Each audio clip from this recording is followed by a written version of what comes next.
Hi.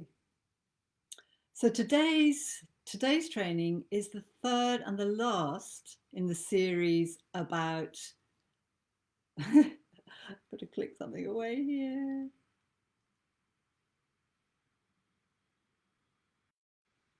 Okay, it's telling me I have to I might perform. I think I'll just carry on. I think I'll just carry on. It's telling me I've got performance issues, but if it doesn't work, it doesn't work. Then I'll start again, but it seems to be working well enough. So this is the third in the last series about screen time and boundaries and how to contain screen use in the family. And specifically on today's training, we're looking at boundaries and how you can set limits to screen use in the family if this is something that you want to do.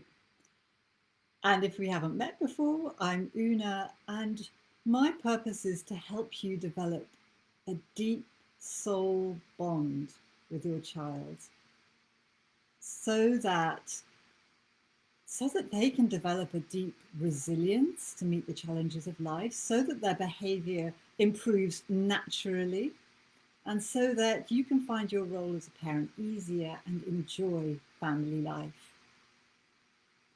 So boundaries. This is one of those topics. And I'd like to start by asking you, how do you feel when the topic of boundaries comes up? Because in public discourse, I often hear parents blamed for not having enough boundaries. And and when this topic comes up and this point of view comes up, I always feel kind of protectiveness, because I believe that if parents aren't implementing boundaries, say, there must be a reason for it. And I think the reason is, and you may have your experience and your view on this, but I think the reason is because boundaries are often associated in our mind with harshness, punishment, negativity from our family of origin. This is what most of us, experienced as children from our parents, from teachers. And so there's a reluctance today, very often, to enforce boundaries because we don't want to harm our children, we don't want to break their spirit. And actually, I'd like to kind of, if there is that association there for you, I'd like to kind of disconnect it, because I don't believe that boundaries need to be brought with any harshness, punishments, threat, or anything like that, or break children's spirit in any way at all. And actually, if you think of boundaries in life as a whole, think of fences, walls, doors, any kind of physical boundary. What does it do for us? It actually protects us, doesn't it? It creates safety.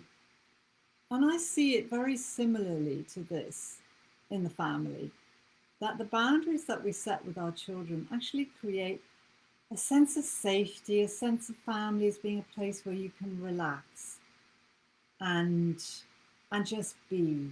And conversely, if something arises, so boundaries aren't the solution to every behavior problem in the family. I believe that to be true totally. But when something arises that is a safety issue, say, for example, your child runs into the road, then boundaries are needed to solve that particular problem, particularly. So that's a little piece about boundaries at kind of at a high level, about bit of a philosophical piece. But I hope it helps you kind of place boundaries, or kind of reorientate yourself around this question of boundaries. So now let's get to our topic of screen time. And I see if you want to reduce screen time, I see three areas where boundaries would be useful, where having more mindfulness around boundaries in your family and taking some steps would be useful. And those are, first of all, your own screen use.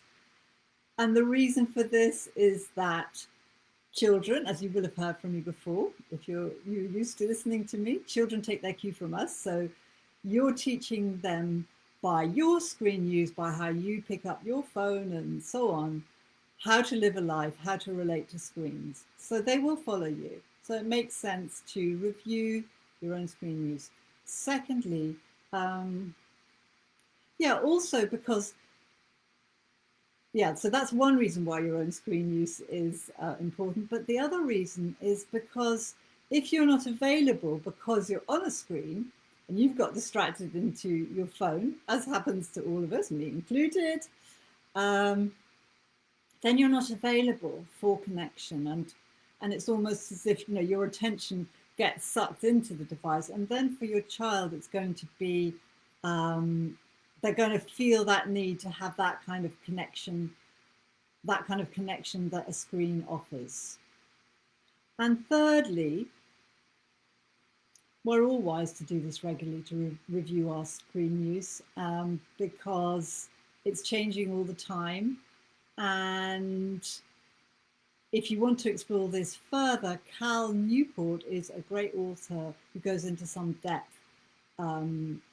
about how screens are stealing our attention and what to do about it, how you can correct this in your life if you want to. So firstly, your own screen use. Secondly, physical boundaries. So we often think, as I was saying earlier, about boundaries being about saying no, or, you know, the caricature that I described earlier about boundaries as kind of punishments or threats or things like that. But actually, the very best boundaries are physical. There's no need to have any arguments if you don't have any screens in the house. Now, this may not be realistic for most modern families, but you can still kind of arrange things in your family so that screens or remotes and temptation, if you like, isn't just everywhere for your children. So containing the actual physical devices so that they're not available, so that they're not visible, so that children can't take them to their rooms, things like that. This all helps to contain screen use. And then there is number 3, the question of reducing screen time use in the family. And that's probably what you were thinking of when you clicked on this video, that you want some help in how to reduce the amount of time that children spend on their screens. And there are 3 steps that I believe you need to take if you want to do this. First of all, think about, just for yourself, before you approach the children or do anything, think about the amount of screen time you want your children to have and when you want them to have it, how you want to spread it out through the week, what's the best time for your family and for your children, what will work best for you. Then the next step is to have a conversation with your children, and I'll give you some tips for that in a moment. And the third step is to help them stick with what they've agreed, because, you know, children, right? Just because you've agreed something with them does not mean at all that they're going to stick with it. So your job is then to kind of get down and do it and help them and really, yeah, help them stick to what you've all agreed. So step number 2, the conversation. It is a really important step because that's the point where you're developing a partnership with your children in this. Now, you may have different points of view, but you can still have an elegant and helpful conversation with them about it, in which their points of view are respected. So there are 4 points I'd like to share with you about how to make this conversation go well. And the first one is about making the conversation light and fun. And you can have some props to help you do this. You know, you can have some nibbles, you can have someone taking notes, you can have something like a talking stick so that you can only talk when you've got the stick, and just make it a fun thing to do together. Number 2 is to, you know, and I was referring to this earlier, include your children's point of view in this conversation. That is almost the most important point, even although you're not going to be implementing exactly what your children say, because they might say, you know, I want to have, you know, unlimited access to YouTube, or whatever, however they would put it. You know, I want to watch cartoons all evening. Now, that's a valid point of view. You're not going to allow them to have that, but take that point of view seriously. That's so key for these conversations, that you really acknowledge their points of view when they're expressing it. Then the third point is to give them brief reasons why you want to reduce or limit screen time. You can use the science, make it age appropriate. Don't go on and on about it, because that will just bore them, right? Just don't do that. But give them a brief summary, or just the real reason.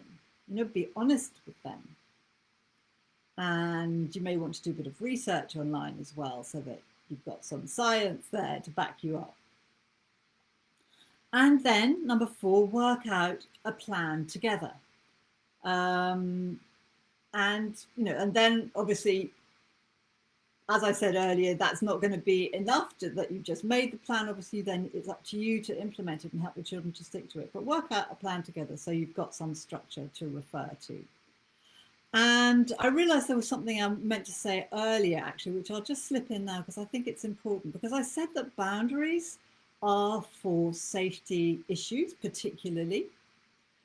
And actually, I believe that screen time use is a safety issue in the family. And that's why boundaries are particularly relevant here. Because we are in a world where 6 and 7-year-olds are being treated for addiction to YouTube. And so in this context, screen use is a safety issue. And if you look at some of the earlier videos I did on this, you'll see some stats and things that will, if you haven't seen them, open your eyes and that do confirm this, that this is a safety issue. It's a health and safety issue. And so that's why it is really appropriate to bring some boundaries as leader of your family. So I hope this was helpful. If you would like some further help with it, you're welcome to book yourself a Happier Way forward session with me. These sessions are free. I release a limited amount of them every month. And you can book yourself in on unaalexander.co.uk/let's-talk. And I'd be delighted to speak with you and how you can reduce screen use and anything else that you would like to change and improve in your family. So lots of love to you. Bye.